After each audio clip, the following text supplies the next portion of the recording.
নিখিল বড়ো ছাত্ৰৰ যে সভাপতি জিতেন বড়ো চাহাবে বিটিচি বিটিআৰ ইমপ্লিমেণ্টৰ কাৰণে ছাত্ৰ সন্থাই বড়ো জনগোষ্ঠীৰ কাৰণে চিন্তা কৰে তেখেতসকলৰ দৃষ্টিভংগীটো তেখেতসকলে ৰাখিছে আগৰ সময়তো ৰাখিছে এতিয়াও ৰাখিছে ইয়াৰ ওপৰত সকলো বিবেচনা কৰিব আমিও বিবেচনা কৰিম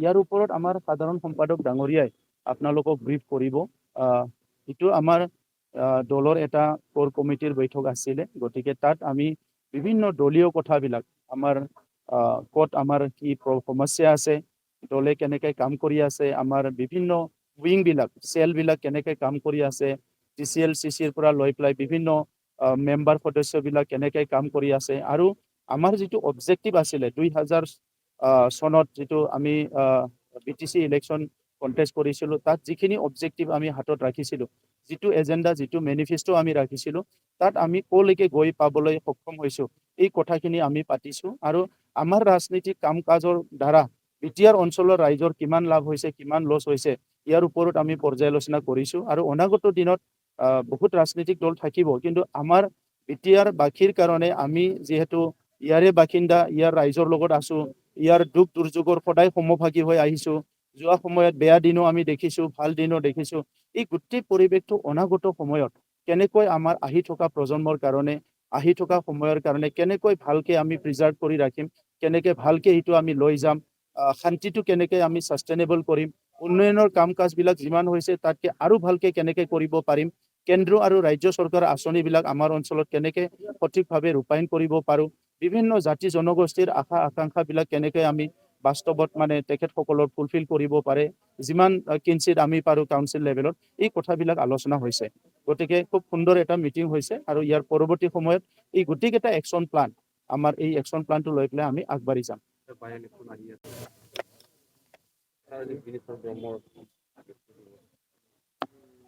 শুভংচিনী থান্দেই বিনেশ্বৰ ব্ৰহ্ম বড়ো সাহিত্য সভাৰ সভাপতি আছিলে এজন সাহিত্যিক আছিল পণ্ডিত আছিলে বড়ো জনগোষ্ঠীৰ এজন মাৰ্গদৰ্শক আছিলে আৰু তেখেতক ক'বলৈ গ'লে বড়ো জনগোষ্ঠীৰ এজন আগশাৰীৰ নেতা যিসকল বড়ো জনগোষ্ঠীৰ জন্ম লৈছে তেখেতসকলৰ ভিতৰত অন্যতম আছিলে আৰু সেই বিনেশ্বৰ ব্ৰহ্ম ডাঙৰীয়াক 2000 চনৰ আজিৰ তাৰিখত গুলীয়াই হত্যা কৰা হৈছিলে আৰু সেই দিনাৰ পৰাই আজিৰ দিনটো বড়ো সাহিত্য সভাৰ নেতৃত্বত শোক দিৱস হিচাপে পালন কৰি আহিছে আৰু বিনেশ্বৰ ব্ৰহ্ম ডাঙৰীয়াক সন্মান দিবৰ কাৰণে শ্ৰদ্ধা জনাবলৈ প্ৰত্যেক বছৰে বড়োৰ সকলো দল সংগঠন নেতৃবৃন্দ ইয়াত উপস্থিত হয় আৰু ময়ো প্ৰায় প্ৰত্যেক বছৰতে ইয়াতে আহিবলৈ চেষ্টা কৰোঁ কাৰণটো হৈছে যে আমি বড়ো সংগ্ৰামৰ তৃতীয় জেনেৰেশ্যন হিচাপে সেই সময়ত তেখেতক লগ পাইছিলোঁ যি সময়ত বহুত ক্ৰাইচিছ চলি আছিলে ভাইলেঞ্চ চলি আছিলে হিংসা চলি আছিলে সেইখিনি সময়ত সমাজক সঠিক পথেদি আগবাঢ়ি নিবৰ কাৰণে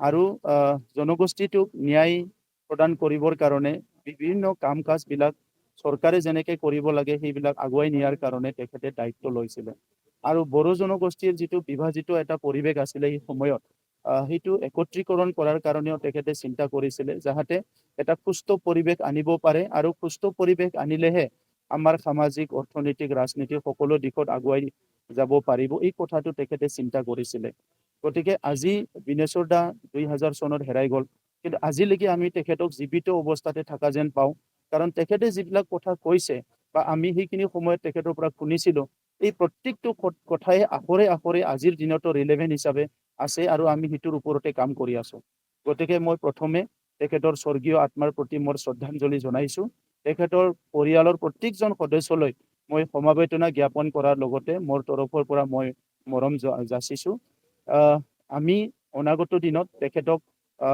শ্ৰদ্ধা দিয়াৰ কাৰণে তেখেতৰ যিটো আদৰ্শ নীতি তেখেতৰ চিন্তাধাৰাবিলাক সজীৱিত কৰি ৰাখি বড়ো জনগোষ্ঠীক আগুৱাই নিয়াৰ কাৰণে সদায় কাম কৰি যাম আজি ইয়াত গৌৰাঙত তেখেতৰ ষ্টেচটো নিৰ্মাণ কৰা হৈছে আৰু এই বছৰৰ ভিতৰতে প্ৰায় 2 কোটি টকা খৰচ কৰি এই গোটেই পাৰ্কটো ডেভেলপ কৰা হ'ব যাতে তেখেতৰ যিটো আজি বাৰিয়েল গ্ৰাউণ্ড এইটো খুব ভালকৈ ডেভেলপ কৰিব পাৰে আৰু প্ৰত্যেক বছৰে সমগ্ৰ অসমৰে বিভিন্ন অঞ্চলৰ বড়ো জনগোষ্ঠীৰ ৰাইজে আহি তেখেতক যাতে শ্ৰদ্ধা জনাব পাৰে তেনেকুৱা এটা ডেভেলপ কৰাৰ কাৰণে চিন্তা কৰিছে। আৰু আমি চৰকাৰত অহাৰ পিছত আজি নলেজ চেণ্টাৰ আমাৰ 420টা VCDC আছে। 420টা VCDC 420টা নলেজ চেণ্টাৰ নিৰ্মাণ কৰাৰ কাৰণে ইতিমধ্যে আধা ইয়াৰ নিৰ্মাণ কাৰ্য হৈ গ'ল। বাকীখিনিও নিৰ্মাণ কৰি বিনেশ্বৰ ব্ৰহ্ম যিহেতু তেখেতে জ্ঞানৰ ভঁৰাল আছিলে, সেইকাৰণে এটা জ্ঞান কেন্দ্ৰ নিৰ্মাণ কৰাৰ কাৰণে আমি কাম হাতত লৈছিলোঁ। আৰু সেই কামখিনি প্ৰায় 70% ইতিমধ্যে সম্পন্ন হৈ গ'ল। গতিকে আজিৰ দিনত মই তেখেতক শ্ৰদ্ধা জনোৱাৰ লগতে তেখেতৰ নীতি আদৰ্শ সদায় জীয়াই থাকক এইটোকে মই কামনা কৰিছোঁ। কিন্তু ৰাজনীতিত এইবিলাক থাকে, মানে ৰাজনীতিত সদায় চব দলে নিজৰ দলক শক্তিশালী কৰিবৰ কাৰণে নিজে ক্ষমতাত থাকিবৰ কাৰণে কাম কৰে। গতিকে সেইটো নতুন কথা নহয়, তেনেকুৱা কথাবিলাক চলে। কিন্তু ভিতৰত যিটো এজেণ্ডা, আমি UPPL হিচাপে কোনো দল সংগঠনৰ লগত বেয়া হোৱা বা বেয়া পাব পৰা কাম কৰিবলৈ আমাৰ মন নাই। কাৰণ আমাৰ ৰাইজে যোৱা 30-40টা বছৰত বিভিন্ন কাৰণত কেতিয়াবা ৰাজনীতিক কিবা এটা ভুল সিদ্ধান্ত, কেতিয়াবা সামাজিক অস্থিৰতা, বিভিন্ন কাৰণত যোৱা 30-40টা বছৰ ৰাইজে বহুত কষ্ট পাব লগা হৈছে। এইকাৰণে আমি যোনে যি কথা নকওঁ কিয় আমাৰ দলৰ পৰা আমাৰ যিখিনি আমাৰ নেতৃবৃন্দ যিসকল আছে সকলো মানে এটা সিদ্ধান্তত উপনীত হৈছে কি আমি এনেকুৱা কাম কোনো নকৰোঁ যিটো কামৰ কাৰণে বিটিআৰ অঞ্চলৰ ৰাইজৰ কিবা এটা ক্ষতি হয়। বিটিআৰ অঞ্চলৰ ৰাইজৰ যি লাভ হয় সেইটো কামে আমি কৰিবলৈ সাজু আছোঁ। কাৰণ এইখিনি এই ৰাইজে আমাৰ মা দেউতা, ইটোৱে আমাৰ দাদা ভাই, ইয়াৰ লগতে আমি থাকিম অনাগত দিনতো। গতিকে কেন্দ্ৰীয় পৰ্যায়ত কিবা কাম কৰিব লাগে, ৰাজ্যৰ লগত কিবা কাম কৰিব লাগে, পলিটিকেল পাৰ্টিবিলাকৰ লগত আমি কাম কৰিব লাগে। তাত প্ৰত্যেকটো এজেণ্ডাতে বিটিআৰ অঞ্চলৰ ৰাইজক লৈ পেলাই আমি চিন্তা কৰিম। আৰু সেইটোকে আমি খুব আমাৰ দলত মানে ভালকে আমি বিতংভাৱে আলোচনা কৰিছোঁ। অলৰেডি মুখ্যমন্ত্ৰী ডাঙৰীয়াই ঘোষণা কৰিছে যে বাই ইলেকশ্যনবিলাক একেলগে আমি খেলিম। আমিও ইতিমধ্যে মন তৈয়াৰ কৰিছোঁ, একেলগে আমি আছোঁ, কাম কৰি আছোঁ। আৰু এনেও কেন্দ্ৰতো ৰাজ্যতো কাউন্সিলতো এলায়েন্স গভৰ্ণমেণ্ট চলি আছে। গতিকে তেনেকুৱা প্ৰশ্নবিলাক অলপ পিছত মানে আহিব পাৰে, কিন্তু এতিয়া আমি খুব ভালকে কাম কাজত গুৰুত্ব দি আছোঁ।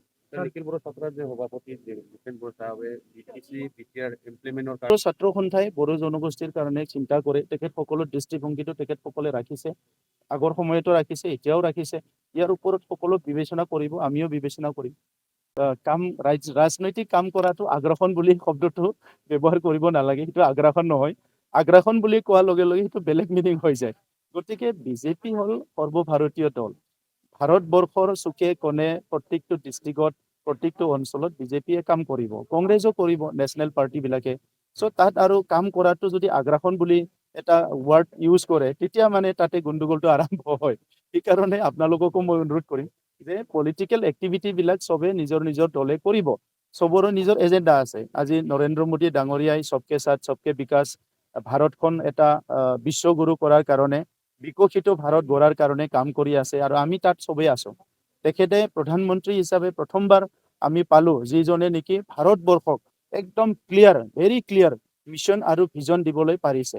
আগৰ যিবিলাক আমাৰ প্ৰধানমন্ত্ৰী আছিলে তেখেতসকলে কাম কৰা নাই বুলি নকওঁ মই, কিন্তু ইমান ক্লিয়াৰ ভিজন ৰাইজক দিব পৰা নাছিলে। আজি অৰ্থনৈতিকভাৱে ভাৰতবৰ্ষখন ডিফেন্সৰ ক্ষেত্ৰত আগবাঢ়ি নিয়া, টেকনলজিৰ ক্ষেত্ৰত আগবাঢ়ি নিয়া, চব দিশতে প্ৰধানমন্ত্ৰী ডাঙৰীয়া এটা ডাঙৰ ভিজন, ভাৰতৰ মানুহ যাতে ক'তো কনফিউজ নহয় তেনেকুৱা এটা ভিজন দাঙি ধৰিছে।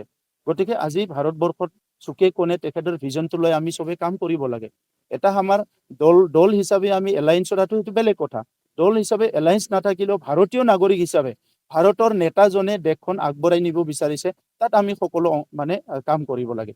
আনপিনেদি অসমৰ ক্ষেত্ৰত চাওক যে বহুত মুখ্যমন্ত্ৰী আহি ভাল ভাল মহান আমাৰ ডাঙৰ নেতা, সেই সময়ৰ গোপীনাথ বৰদলৈ ডাঙৰীয়াও আছিলে। বহুত মুখ্যমন্ত্ৰী আহিছে, আমাৰ কাম কৰিছে, অসমখনৰ ভেটিটো ভালকে ৰক্ষণাবেক্ষণ দিয়াৰ কাৰণে, অসমৰ নাগৰিকক আগুৱাই নিয়াৰ কাৰণে কাম কৰিছে। কিন্তু বৰ্তমানৰ মুখ্যমন্ত্ৰী ডাঙৰীয়াই যিটো ভিজন ৰাইজক দিছে যে অসম ভাৰতৰ ৰাজ্যৰ এখন হ'ব লাগিব, এইটো এটা ডাঙৰ ভিজন। আৰু নেতাই সদায় ভিজন দিয়ে, এটা দূৰদৰ্শী এটা চিন্তাধাৰা ৰাইজক দিয়ে। আৰু ৰাইজে ৰাইজে কনফিউজ হয় যে কোনফালে আমাৰ পানী হয়, গৰাখহনীয়া হয়, আমাৰ ইয়াত আছিলে, আমাৰ যিসকল কাম কৰিলে সেইটো কেতিয়া আহিব, জাতি জনগোষ্ঠীৰ আশা আকাংক্ষা চবে ৰাজপথত ওলাই আছিলে। চ' সেইটো কেনেকৈ সমাধান কৰিব।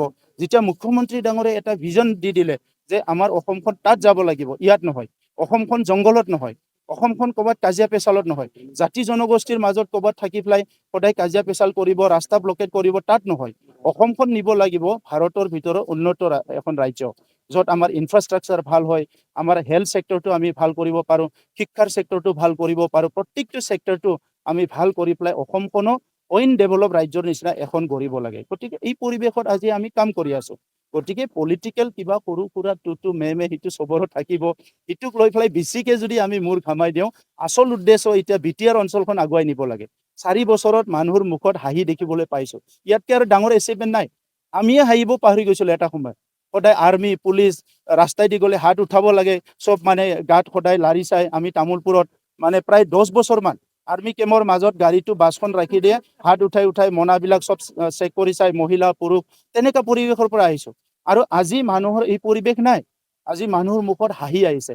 সকলো জাতি জনগোষ্ঠী সকলো আগবাঢ়ি আহিছে যে আমি ভাল পৰিৱেশত যাব লাগে। তাৰ ভিতৰত এজন দুজনে কিবা গণ্ডগোল লগাব খুজি থাকে, এইবিলাক আৰু এতিয়া আমি চকু দিব নালাগে।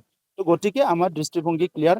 আমি এটা ভাল বিটিআৰ বিচাৰোঁ, সুন্দৰ বিটিআৰ বিচাৰোঁ। কিয় বিটিআৰ অঞ্চলত আমি জাতি ভেদাভেদ ধৰ্ম ভেদাভেদ হ'ব লাগে?